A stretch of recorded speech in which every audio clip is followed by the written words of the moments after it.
I don't know.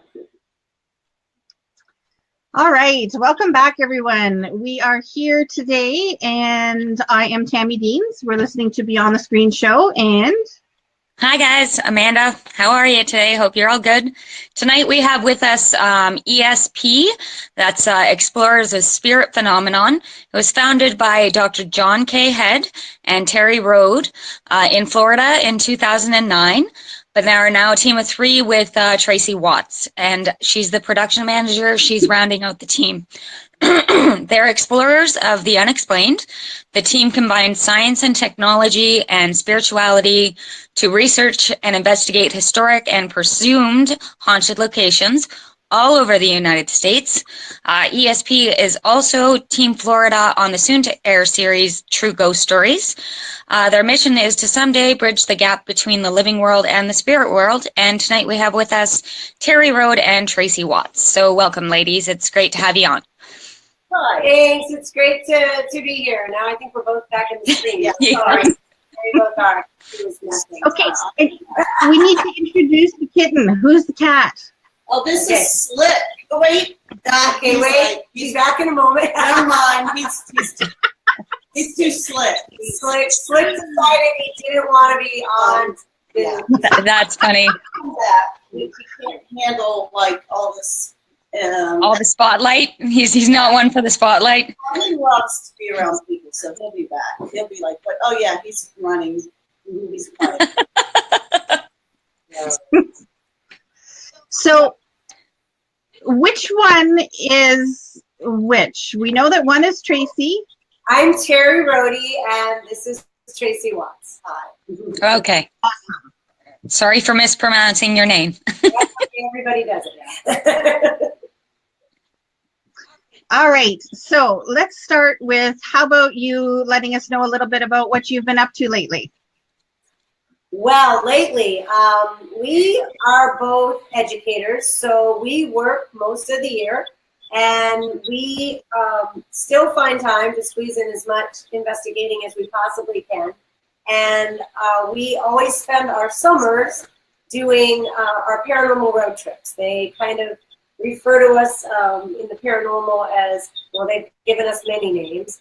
Thelma and Louise, Laverne and Shirley, which actually we kind of feel probably, well, Lucy and Ethel, but we kind of really associate with the whole Laverne and Shirley thing. But we do our road trips every summer, so we left the 1st of July, and we were gone until school was ready to start back in August. So we spent the whole summer traveling, and this year we did the East Coast, kind of. We started out in St. Augustine area, went through Savannah, up into Winston-Salem, North Carolina. We went from there over to Virginia. Yes, we did. Radford, Virginia. We did St. Albans. St. Albans there, and then we went from Virginia to Moundsville Penitentiary, right? Yes. In West Virginia. And then we went from there to Pennsylvania. Yeah, we did do a little We did a couple, side. yeah, and we did Eastern State Penn. Well, you're Okay. What was that? Trans-Allegheny. We did Trans-Allegheny, just a little there. Yeah. And then, Then to Pennsylvania. And we did a William Penn Hotel there. Yes. And then Eastern State. No, We did that on the way did back. that on the way back. Okay, we did it. Then we did Hinsdale House, which in New York, which was one, oh my God, that was one of our absolute favorite places. And then we went from there to Rhode Island for the ocean. We stopped at the Shanley. Oh, that's right. We did the Shanley. What about the Shanley Hotel? And then we went to Ocean State Paracon, which we try to hit every year. We don't do a lot of the Paracons anymore, but Ocean State's our favorite. We love Ken DaCosta. We love the people that are there, a lot of our friends. And so we hit that, and we did some investigating in the Rhode Island area. Then we went to Connecticut. Then we went from Connecticut to Long Island, New York, and we did a private for 3 days. And then mixed in with that, several other Long Island investigations. Yes. We did King's Psychiatric. We did 1 or 2 cemeteries. We did Katie's Bar. We did, oh my gosh. And then this is crazy. Yeah. We were very busy. And then when very worn out. Very worn out. And then when we made the trip back, we did, and we did Eastern State, and then we did Archive of the Afterlife, which I think we did on the way up, actually. We did Moundsville a second time. Then we did the Bel Air House. Oh, yeah. Oh, God. Yeah, you can't ever forget the Bel Air House. That was the craziest haunted place I think we probably ever. Okay. So which one is the craziest haunted place? The Bel Air House, Ohio. Yes. In Ohio. Tell us about that one. Kristen Lee's place. So we actually didn't even have it on our trip. And Kristen's a friend of ours, as is Goat. He's very famous as being one of the caretakers of the home. And they kind of were saying, hey, you're really close to us. You guys should come by. So we decided, sure, why not? We'll fit it in. So Kristen actually left us the key, told us to, make ourselves at home, and she would try to stop by and see us. And we got there, unloaded our equipment, and, oh yeah, I should mention, we didn't sleep much the night before. No, not much at all. Moundsville the night before. We rarely sleep on our road trips. And so we got there about noon, and Tracy had been up about an hour. And so we got there, we unloaded all of our stuff. We walked inside, we sat down on the couch, and we both kind of looked at each other, and Tracy said, I'm really exhausted. I think we should take a nap. And I said, we just got up. That's kind of crazy. I don't think, But she was tired I was tired too. And so we called Kristen, and we said, here's what we're feeling. Is this us or is this the house? And she's like, oh, it's the house. So we decided we were going to get out of the house. So we got out of the house, went into town, kind of perused some really cool little shops that we found. Bought some really fun things. Yes. Ate some great food. Awesome food. We came back with it. We're going to kick ass out. We said house 1, us 0. We need to even the score. Yeah. So we came back. We just went in and we started opening all the curtains. We turned on all the lights. We lit candles. We burnt incense. We played music. And the atmosphere changed. Yeah. I mean, the whole atmosphere changed. And then we started setting up some equipment, and we even felt like we were getting activity from a child's spirit. Yes. And then Goat came by to see us, and things were still kind of fine. It was, getting to be evening time, and we were feeling pretty good about the whole night, what was ahead. Our dear friend George Lopez was really excited about the location. He does a lot of locations with us. We do a lot of collective consciousness experiments, and he does a lot of remote viewing with us, and we make a really good kind of team, all of us together. So he had decided that he would do the investigation kind of with us remotely. So we were really excited. We were waiting for Kristen to come by, and Kristen came. Yeah. And we love Kristen. She's amazing. We love her so much. As soon as she arrived, the whole energy of the house kind of shifted. It shifted. And it got kind of dark. Very dark. Creepers. We saw some creepers. And Kristen is the spirit? Yeah. Yeah. Yeah. As in black shadow creepers. Long. And oftentimes we will be at locations where people will say that they're seeing things, and we're not. I mean, we are, we have always felt that we are both very protected. We only welcome light and love and spirits that are, joyful. With our highest power and those that are there for good. So we honestly don't welcome the dark stuff, and we usually don't see any of the dark stuff, and people will invite us into their homes and tell us, stories, and we will get there and see nothing. And we knew things were not good when Kristen was seeing creepers, but then when Tracy looked at me and said, I'm seeing creepers. Yeah. I was like, oh, okay. Things changed.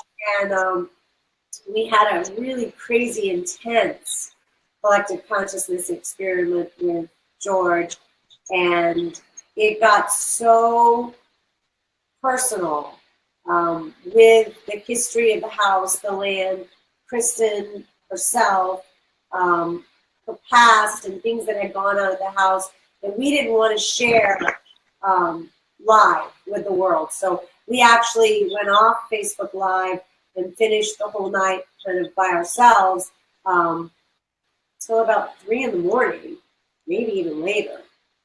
No, we quit at a decent hour because we were going to go eat breakfast. We were going to go eat breakfast. So we did. We left to go eat breakfast, and we hung out at breakfast for a while. It was quite a while. Yeah. We ate with Kristen and her husband. We had a great time. But we were still very profoundly affected by what had happened before we left the house. And George was not only feeling connections with the house, the land, Kristen, but also with me. And I've never been there in this life, in my life. So that was kind of a little freaky for me. So as we were, and George had said to me, because George and I are very close psychically, as well as we're dear, dear friends. And I know some of the experiences George has been through because of locations that he's gone to where the connection with him from some time in the past has not been good. And he has been really tormented by those experiences with night terrors and really, really bad things. And I don't want to go through that in my life. Yeah. So I actually asked George, is it safe for Tracy and I to spend the night here? Because we spend the night everywhere. We never turn away from anything. We will go to places that people won't, and it doesn't bother us. We just go. Mm-hmm. But, he said to me, Terry, physically, it's safe for you. He said, but spiritually and psychologically, I can't promise you that. And that kind of resonated with me, and the whole time we were eating breakfast, like I couldn't get that out of my mind. So as we're driving back to the house, and we ate breakfast like, I don't know, 2 towns away. It was like a forever drive. And as we're driving back, I said to Tracy, for the first time ever, I said, I don't think I want to stay. I don't want to stay. And first of all, it was already morning. So Tracy's like, well, it's already morning. And she's 4:30 by this time. Yeah. And I'm like, of course we're going to stay. You never Well, said that. we had no place to go, and we had to be at the next location around. Oh, like at noon. Yeah. I was like, we need to sleep because we're not going to drive for 3 hours and not be able to sleep.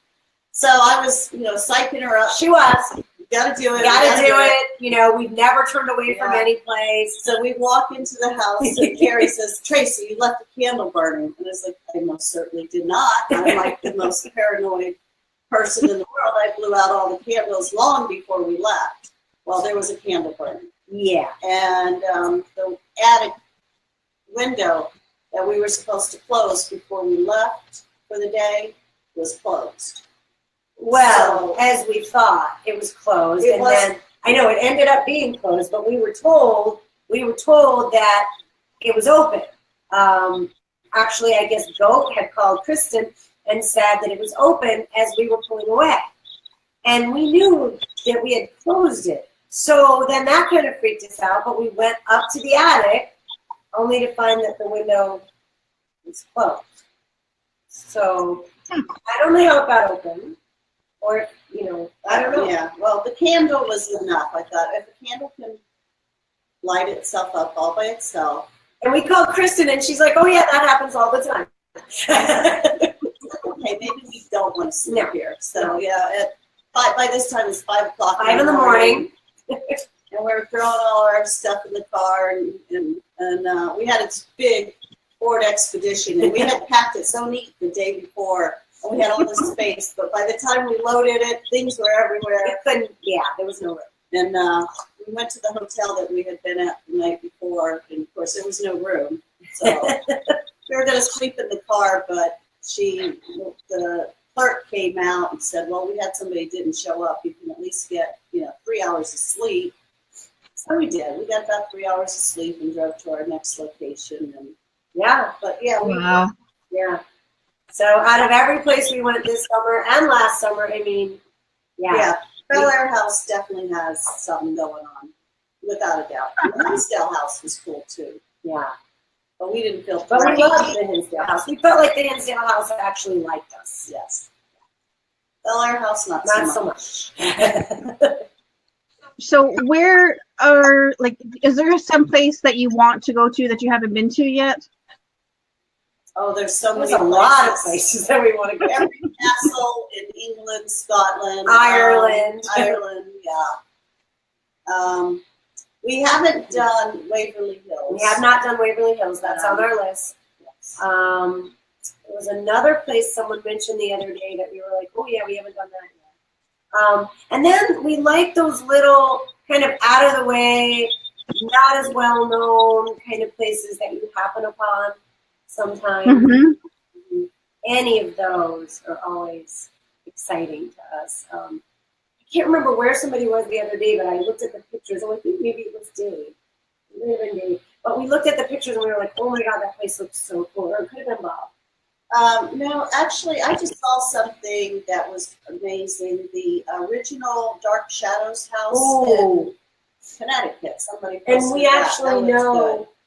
we have a friend who was on the original Dark Shadows. Yeah, So that would, so that would be super fun. There's a lot of cool places too. And where is that, sorry?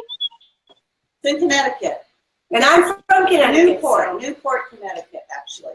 Newport, Connecticut. Collinwood is named. Collinwood, yeah. Christopher Rondino. Oh, I love him. He's awesome. So tell us about this. Okay, first of all, I have to stop for a second. Amanda, can you lower your phone a bit? I'm trying. How about now? I think so. I think it's better. Thank you. Okay, we're in the same place, but in separate rooms. Oh, good idea. Oh. So I could hear it, and I'm thinking that probably the listeners are hearing it with me and hearing the echo. So that's why I wanted to change that. But anyway, so tell us about the True Ghost Stories. True Ghost Stories started for us about 3 years ago, I think it was. They reached out to us a couple of directors ago. So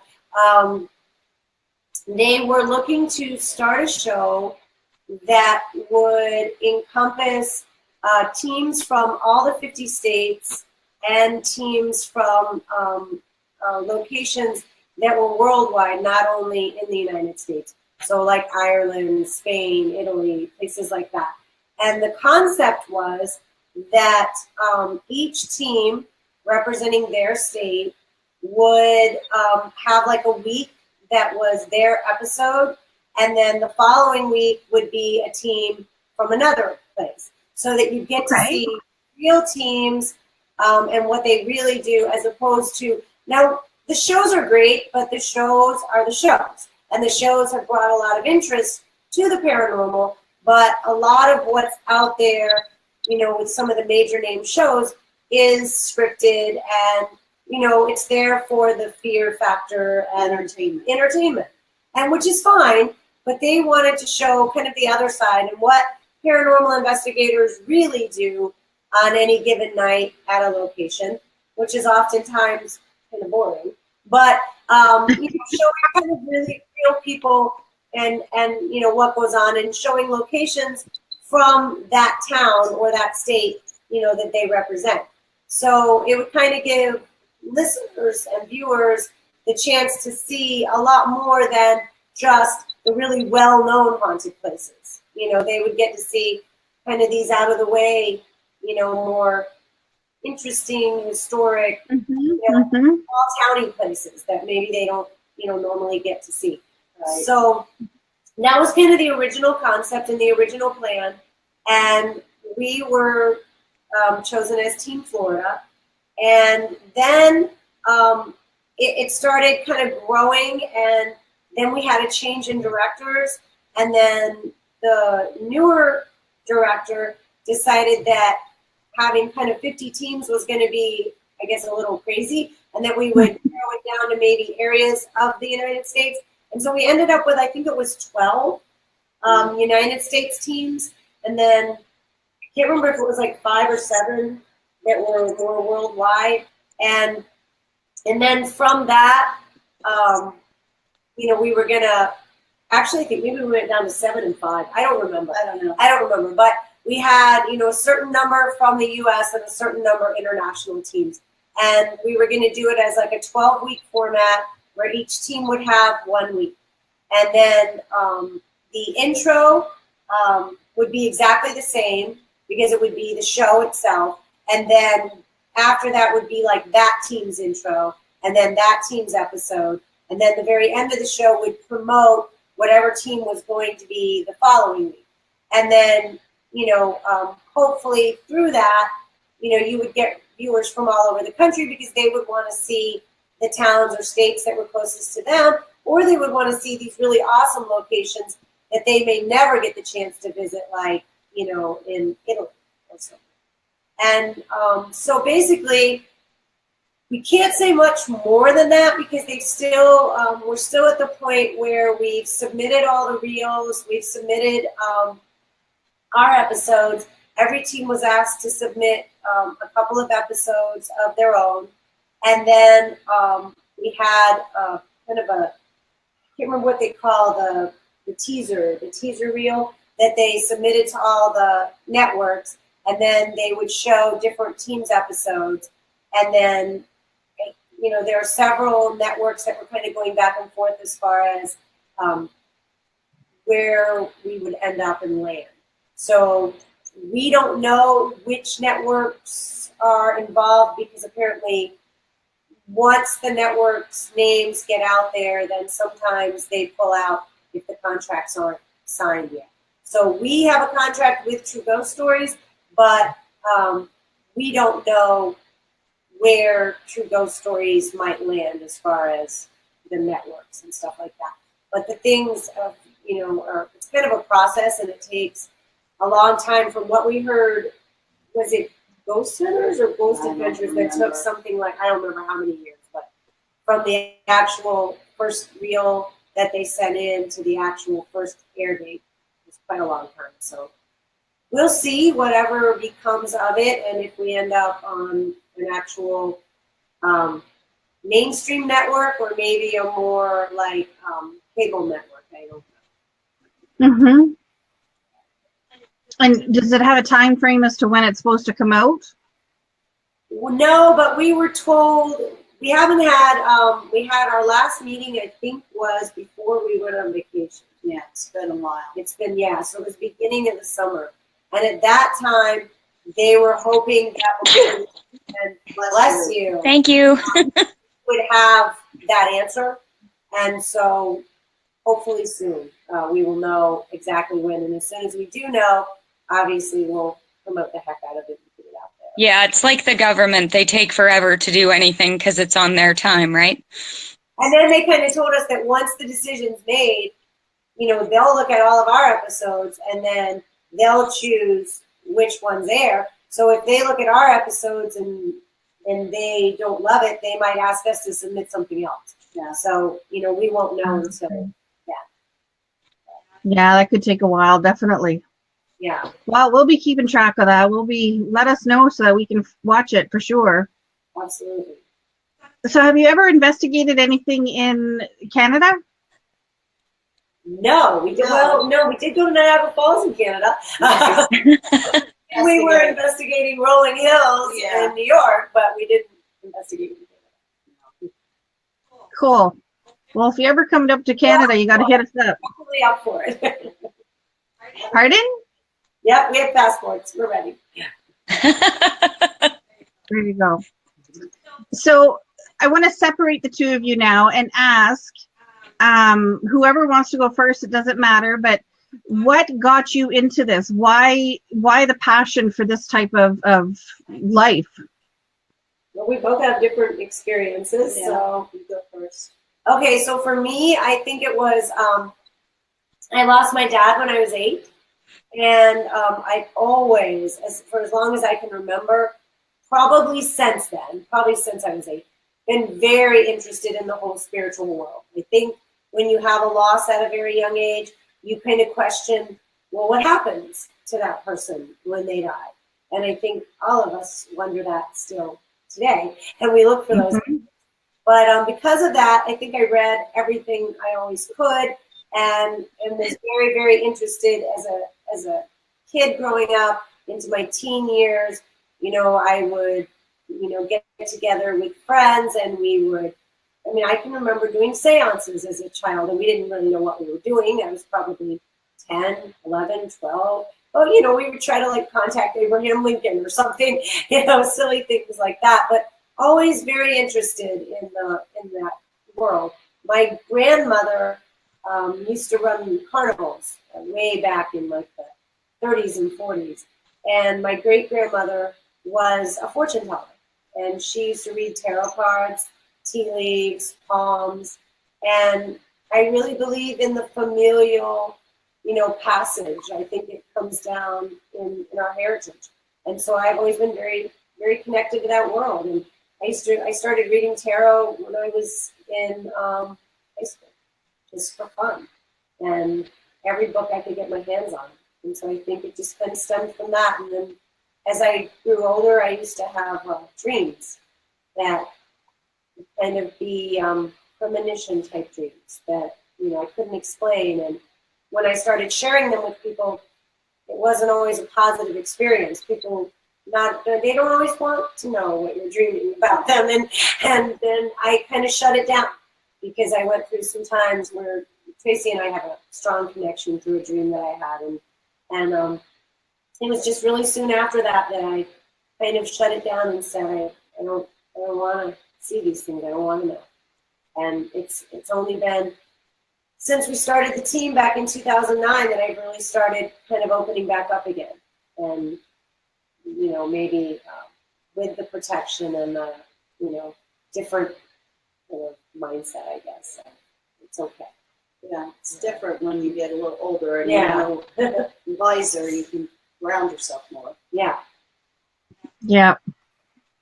So, do you, like you said that you don't do anything in the negative realm, which is fine, but how do you protect yourself? You mentioned that you're always protected. So how is it that you do that? Well, first of all, we both feel that we have our spirit guides and our angels that protect us constantly. And not only do we feel that, that's been confirmed to us by many, many, many psychic mediums over the years. But we also have a very strong connection in our faith, and we pray before every single investigation that we do. And, we call on our higher power, and we ask to be surrounded with that white light, and we ground ourselves, and we sage, and we protect our equipment, and, we sometimes pray right afterwards too. Sometimes during. This summer we got a little slack, and we had to kind of. Yeah, we had a couple of accidents over the summer, and now I look we back. We relate that to maybe not, taking the steps that we should have at the time, and we have Christmas, and we try to do all of that every time, but then when we forget, not so good. Yeah. Sometimes we just kind of wander into places. And then we're like, ooh, that wasn't a good choice. Maybe we should have. Hindsight's always 20/20. So how about you, Terry? What drew you into? I'm Terry, she's Tracy. Oh, sorry, Tracy. I'm backwards. When I was a small child, I was around 6, I saw an apparition. And ever since then, I was very sensitive as a child, and I felt things and knew things about people and situations. And it was kind of scary because I felt a lot of times the things that I knew that I caused them because I knew them. Right. And I think that's typical for most children. But I grew up just like Terry. Okay, I had a strong interest ever since I saw the woman in my room that I found out like years later, my brother also witnessed it. My father said, "Oh, you didn't see anything. It's all in your head." But he also, we believe, saw the same apparition. So for many years, I read all through high school, everything I could get my hands on. And then I had another experience. I had a couple of them, but one that was pretty profound when I was 19 and witnessed some spirit phenomena and was still very much drawn to the whole aspect of it. And I had another experience later that was frightening, that I had to close myself off because I was too open and did not know how to ground myself or protect myself, and I shut it down for many years. And then Terry and I met at a school. We worked together, and then we started talking, and we connected on a lot of different levels. Her dreams were very prophetic, and we would travel together and do things. And then she formed a team in 2009, and one day we went to lunch, and she showed me a ghost cat that she caught. And I was like, oh, okay, I'm in. And I've been part of the team ever since. Yeah. Nice. But we're both trying to work on opening ourselves up to more spirit energy. Yeah. You know, I mean, it's one thing to go in and use the equipment and try and communicate with spirit, but when you open up your mind, your soul, your heart, and try and make a connection that way, it's more so meaningful. powerful. And we have experience, like at Rolling Hills. That was one of the first investigation I went to was Seven Sisters in Florida, a bed and breakfast, and within 30 minutes I saw a shadow figure. And of course, I'm the only one who sees it, and I said, "Did you guys? Nobody saw that?" And but we saw this mist in Rolling Hills that was amazing, just incredible. And it was, we didn't even get any evidence of it. There was like 8 of us, and because we were all mesmerized by it. And we couldn't take our eyes off of it. It was such a great experience to experience and see what we saw. And when you can share it with other people, because you know, otherwise, you know, sometimes people look at you like, "Oh, you saw that." But if you have like 8 people and you're all standing there and you're all seeing exactly the same and thing, experiencing the same feeling and knowing that this is definitely paranormal. Right. There's no doubt in my mind, but it was more of an experience, not just something you could capture. And right, like I can't show you. Yeah, I can't show you a picture of it. I can't. Yeah, but I can tell you it happened. Yeah, I wish we had been running. We had put our cameras away. We were done for the night. Yeah, we were like just chilling in the kitchen, and this spirit rolls in, and it was crazy. It was beautiful. So how was Halloween? Oh, Halloween was fun. Bourbon, New Orleans. Yeah. The French Quarter and Halloween, crazy. It's crazy. Very crazy. Yeah. As far as costumes and people and excitement. And we did find a house that we got to investigate, and we had a lot of activity at that house. We did. It was very interesting. We connected with the woman's mother, and we feel a child, and got some EVPs on recorder, and just different things, different signs. We asked for a message, and the printer started up. Yeah, it was crazy. Like, okay, I think that's a sign. That's pretty solid. Wait a minute. You asked for a sign, and the critters? The Printer. Printers. Yeah, it turned on and started like acting like it was going to print something. Okay. Yeah. I was picturing a bunch of bugs. No, bugs bad. Yeah. Well, that's what I thought. I thought you were pretty calm about this. Yeah. I would have been taking off at that point. We handle bugs pretty well. Yeah. Per city. Oh ticks, my God. ticks. Amazing ghost town in Florida, but infested with ticks. And I don't know, I'd say we've been there 3 or 4 times. We keep going back, but we know how to protect ourselves better from the ticks now as well. We have learned tick protection. Yes. Even when it's cold out, you have to. You still must protect yourself from ticks because they live in the houses that are abandoned in there. And just because you're not outside doesn't mean that they will not creep into places that you do not want ticks to be. Yeah, that was quite the. It was not a good thing. Yeah, that's another story. We have a lot of stories like that. Kind of like really. No. Yeah. That like ticks and earwigs. No, no. And Christy always breaks our equipment too, so it costs us a lot when we go there. Yeah. It likes to throw my REM pod on the ground all the time. St. Albans tends to break down our vehicles. Yeah, St. Albans kills our vehicles. Yeah. But it just doesn't want us to.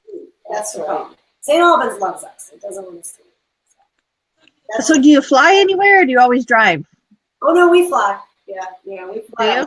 Yeah. Actually, most of, like, not this summer, but the summer before, our entire road trip was flying.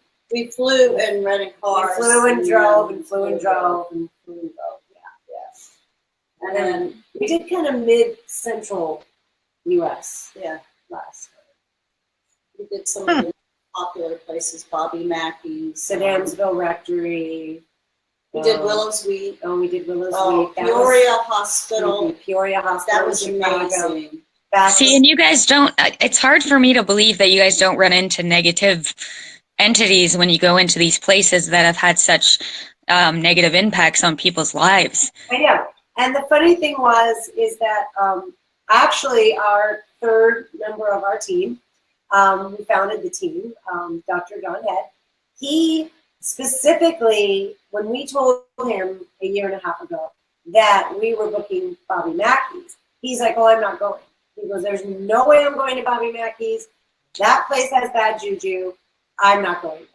So we were like, okay, we'll go. We'll meet you at the other place. Yeah. So we went by ourselves, and I'm not going to tell you that it's not haunted, because the thing with hauntings are, it's just like a football game. Any given Sunday, any team can win. Yeah. So any given place that you go, you can have a different experience on Monday than you're going to on Tuesday, than you're going to a week from Tuesday. So, and with different people, and, who knows? So I'm just going to tell you that when we went, our experience was not at all negative. Nothing flew across the bar. No portal from hell opened up. I mean, it was, we saw the well. We looked in the well. We said, yep, that's a well. But we had nothing negative happen to us there at all. And what type of equipment do you guys use on a regular basis? Well, what we started out using and what we use now are two different things. But I would say, as far as equipment goes, if you want me to name our 1 or 2 go-to pieces of equipment, always an audio recorder, always. We have a couple that we like better than others, but as long as we have one with us, we're good. We like to have one of those at all times. We always have a flashlight just because we can't see in the dark, but no other reason really. And probably our favorite piece of techno geeky stuff would probably be our EDI meter. And the reason we like that is because when we're going into a lot of these places, we don't want to carry a lot of stuff. And so we want things that we can take with us that don't take up a lot of room, but do a lot. So the EDI meter, and now they have a new EDI meter that does an extra thing, but it records too. And the one we have doesn't do that, but the one that we have does temperature, and it does electromagnetic frequency, and it does vibration. So I like the fact that it kind of does 3 things. Besides that, we do a lot of old school stuff. We're very big into dowsing rods. I've been trying to perfect my technique with those a lot. We use pendulums. We use baby powder. We use a lot of trigger objects like cigars and cards and harmonicas and music. Music is a lot of music. How do you use dowsing rods on an investigation? I've always wondered that. Pretty much very old school, and they've been around for, hundreds of years, I guess. So basically, I think the technique is that you really have to do your best to control your own movements, which is always difficult. So I always try to brace my arms really tightly against my body and hold the rods as steady and straight as possible. And I always try to keep my back really straight, which is hard for me because I'm a slumper. I don't have the best posture in the world. So I have to really focus. And then, just like you would use any piece of equipment, you ask the rods, and everyone has their own rods. Like Tracy has her own set, I have my own set. We kind of feel like they have our energy on them, so we try to only use our own rods. But we ask our rods, show us a yes and show us a no for you. And for my rods, for me, crossing is a yes, and open is a no. And then sometimes we get interesting responses. But we try to focus on yes and no questions. And then we usually will put out a piece of techno equipment too at the same time, because then if we can get validation through more than one piece of equipment, that's even better. So we might stick out a REM pod or an EDI meter at the same time that we're doing our rods or our pendulums. And then we see if we get the same responses on all. Like last night, we were doing a private investigation, and we had our psychic medium with us. And she was using her pendulum at the same time that I was using my rods, at the same time that we had our EDI meter on the floor. And there were times when we were getting confirmation on all three things at the same time, which that's wonderful. Yeah. Oh, we got a message here.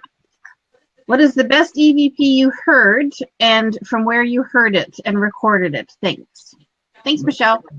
Well, we've had a lot of great ones.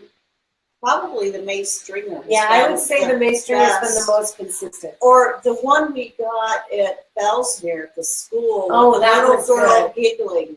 Yeah, that was a really good one. We were in the kitchen in this old schoolhouse, and it was just a couple of us sitting around, and we get silly. We find that spirits really respond to laughter, and we also find that spirits respond more so when we just involve them in a regular conversation. Yeah.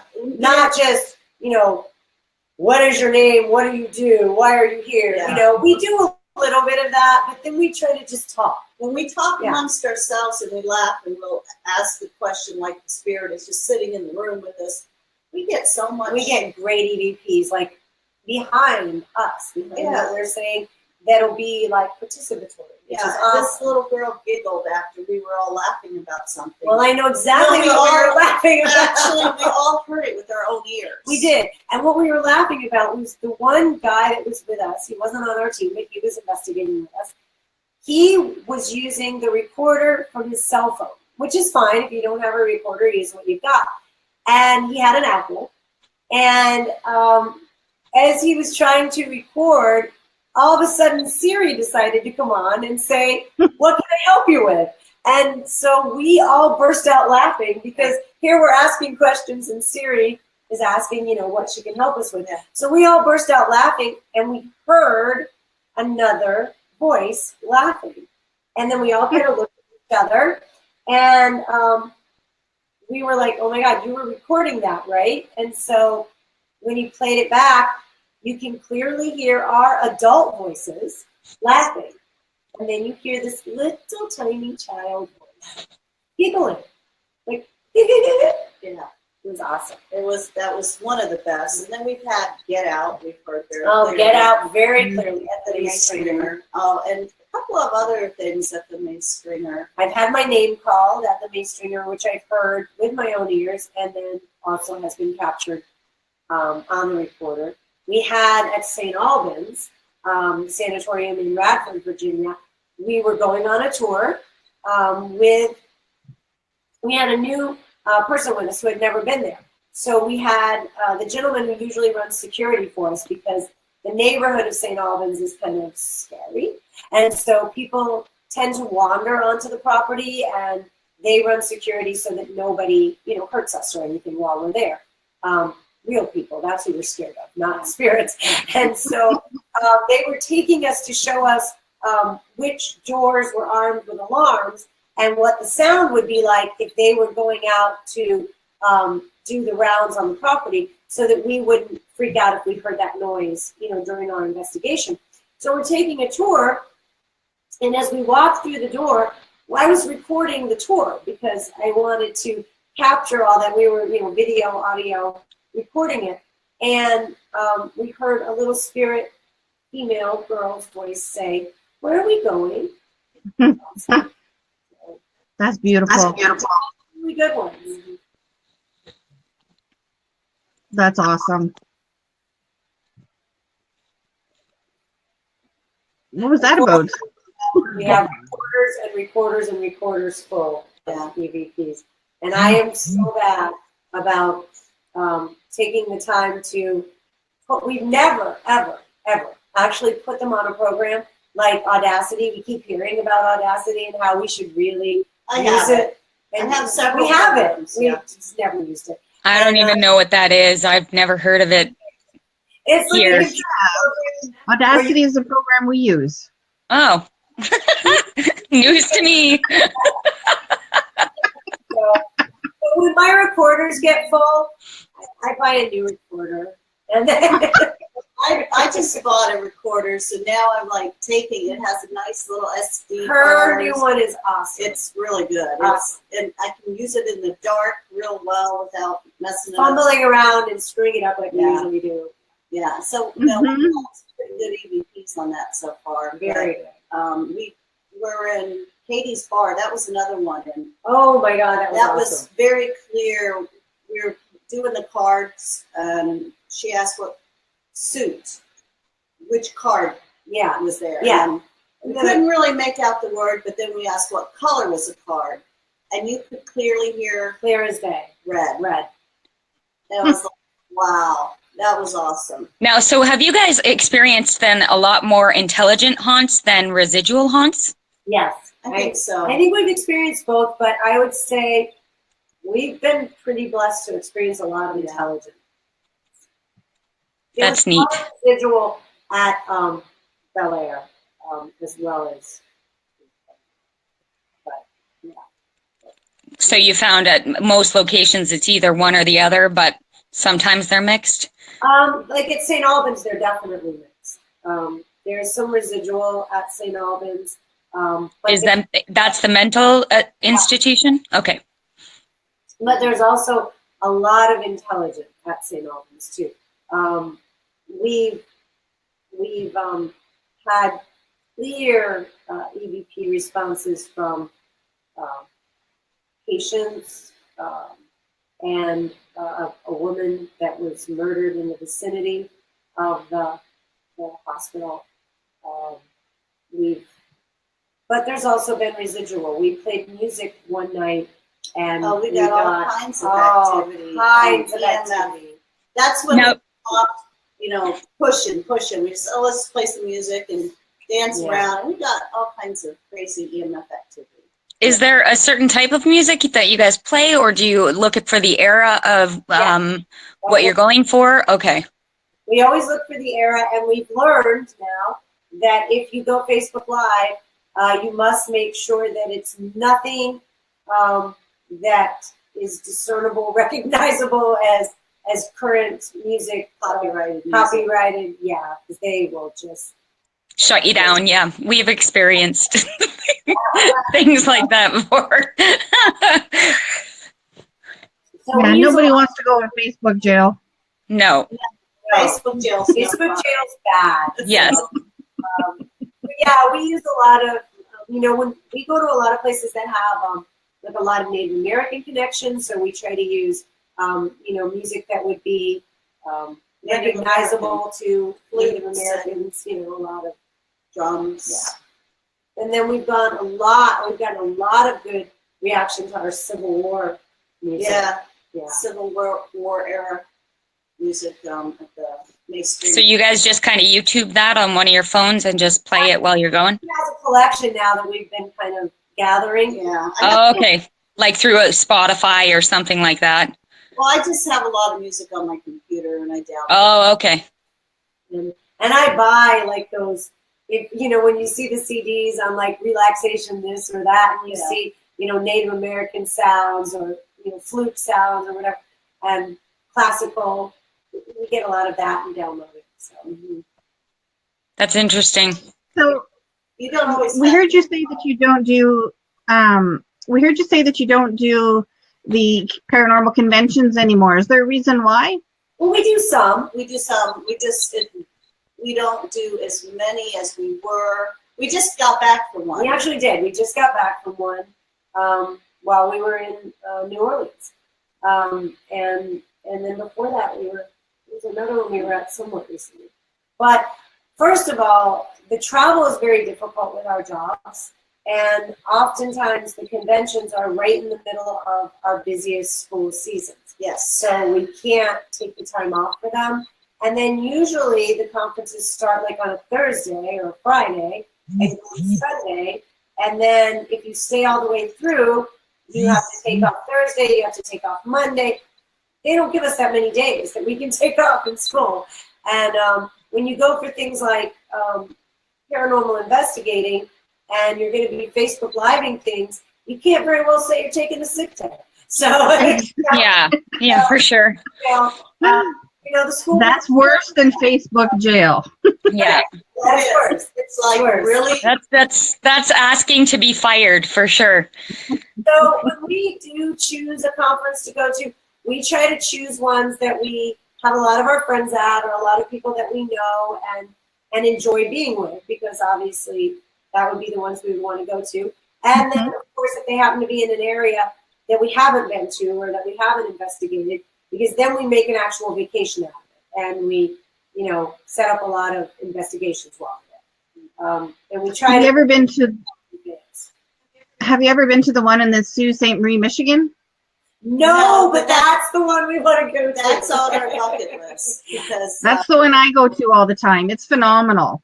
That's what we've heard. That's the one we want to go to too. Because Andrea's always there. Yeah, and she's one of our best friends. She likes it. She keeps telling us we gotta go. She told us next year for sure we have to go with her. So, but the timing. I think next year is the 9th annual. I think. Yeah. Yeah. What time of year? Because it's August. It's August. Yeah. It's in August. Yeah. It's always in August, so you guys would be off for sure. Yeah. And so it's really bad because we have this thing where we're not allowed to take off. Well, it always was. Yeah, we weren't supposed to take off the first 10 days of the school year or the last 10 days of the school year. Now they will let you take it with a personal discretionary day, but you have to be. They have like a certain amount of people that are allowed that day, and so if you're one of the first to request it, then you can have it. But if you're not, then you're kind of out of luck. We're both media specialists at our schools, and therefore we're like high demand at the beginning of the year. And right. Because we have to do all the textbooks and the reading books, the library books, everything. August and May is a rough time for us, and that seems to be when all the really great conventions are. Well, I'm looking on my phone because I always know when the paranormal convention is here. And it's August 23rd to the 25th, 2018. Okay, we're going to definitely try to, because we kind of promised Andrea that we would definitely try to make that this year. Yeah. And I actually have relatives in Michigan, so it would also give me a little chance to. And I've been to the UP before, so I would love. That's a big question. There's a big question for you there. We only have a few minutes left. So do you think it's possible for a demonic spirit to pretend to be an innocent spirit? I used a Ouija board and it crossed my mind that perhaps this little girl I was talking to was the same entity trying to entice me. I don't touch spirit boards anymore, but that particular spirit told me I could help it by killing myself, and that's when I got suspicious. But it claimed to be a child. To this day, I am baffled. Yes, I believe anything could. We never really truly know who we're talking to unless you already know something about the spirit and they can relay that to. And then even then you don't know. No, seriously, you can't. And I mean, as Ken would, you know, he goes by Ken, John Head, as he always says, you know, there's good people and bad people, and there's good spirits and bad spirits, and people pretend to be people that they aren't. And so why wouldn't spirits also pretend to be spirits? Exactly. Yeah. So yeah, it happens when you're alive, so it's definitely going to happen when you're deceased. So I think the main thing is to always protect yourself, to be very careful about anything that you see, hear, or encounter. Question everything. We are very big believers, but we are also huge skeptics. So we consider ourselves skeptical believers because we don't ever say anything is 100% paranormal, and until we've really debunked every other cause for it. Yeah, we debunk ourselves all the time. Constantly. And even last night, there was the place we were investigating. We had investigated it before, and there was an incident that we thought was really, really cool. And we got it on video, and we were talking about it. But right. I walked in, and I noticed something.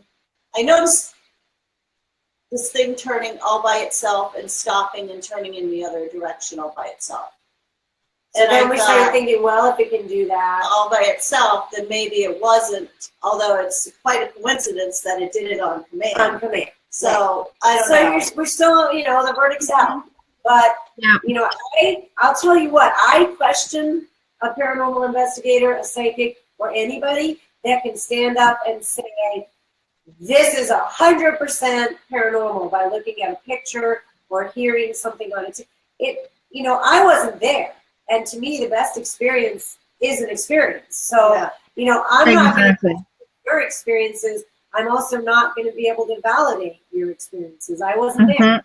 And we always are getting stuff on our pages and our website. People will send us pictures. Well, what do you think of this? And what do you think of that? I honestly say to them, I wasn't there. So I don't know. So speaking of your website, what is it so that I can share it on here right now? We are running out of time. Okay. Well, we have two. We have a regular website, which is espexplorers.com, which anybody can get to by just typing it in.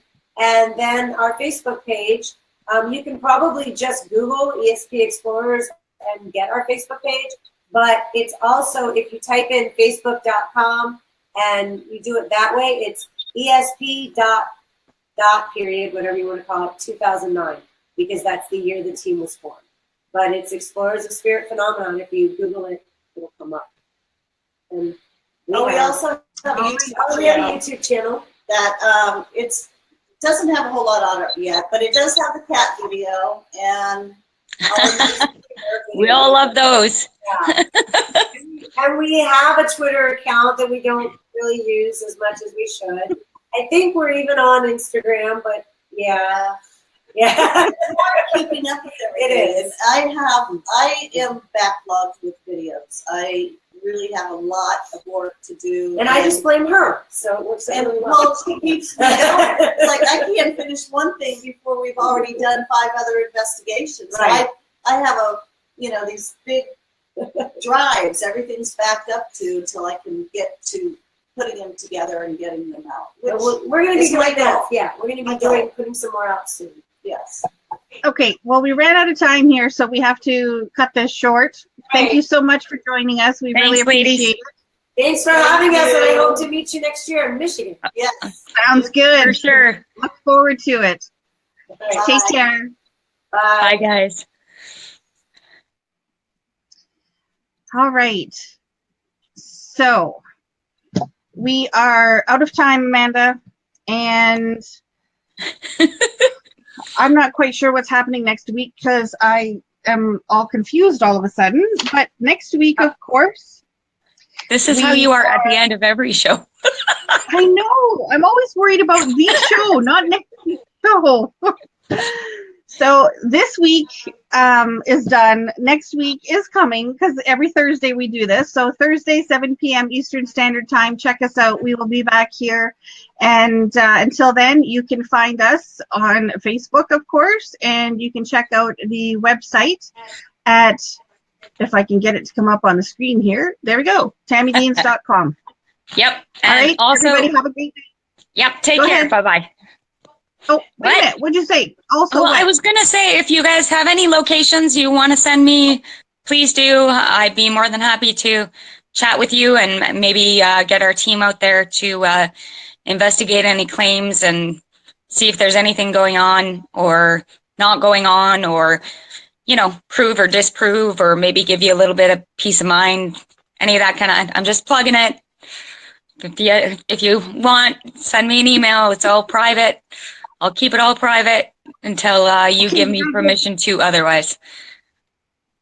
Okay. Bye, guys. Bye, guys.